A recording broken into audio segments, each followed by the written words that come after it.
what I wanted to do with this was just the final point where I think we can add some value to our clients is talking through the choice of executor and making sure they understand, and hopefully taking some of the stories and some of the concepts that I've talked about today, making sure they understand exactly what they're getting into with their choice. And you know, I can't tell you how many times I'm asked by clients, well, I've got 3 kids, I want all 3 of them to be executors.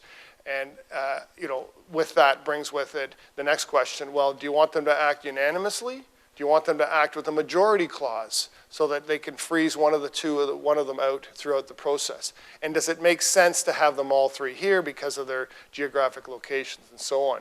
I really find that discussion, I mean, when I was a younger lawyer and I was drawing a lot of wills, my clients, I found at that stage in my career, were very fixated on choice of guardian. So fixated that they wouldn't, for their children, they wouldn't even do the will. The parents would be coming in, they were like, I'm not doing that way. No, I hated your sister anyway.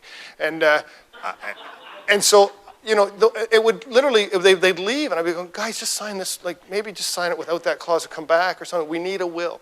And invariably now what I'm finding more and more is, as the gray hair is setting in, is that this choice of executor is becoming a real logjam, and one that I think should be, and it is really a much more important discussion in some ways. I mean, the appointment of a guardian of child is very important. I have children, and it's an important decision, but it's a decision that is monitored by the court and only lasts for 90 days at law.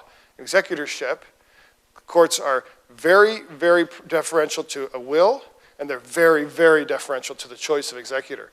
And they do not remove executors unless they have a very good reason. And that law has been around since the 1800s. So the choice of executor can be a crucial moment in terms of giving advice and identifying to your clients some of the issues that they have to look forward to and some of the tensions that they'd have to look forward to in that choice. And it can't, in my view, always be just a question of who seems to be the business person or who would be best to manage the finances. It should be deeper considerations than that. But having said all that, and knowing that you're going to want to get involved with either giving advice or being executors and helping your clients through this process, there is some backdrop that protection for executors. It's a new product that I know very little about, and I'm going to pass the microphone over to the expert who does know everything about it. So thank you very much for your attention.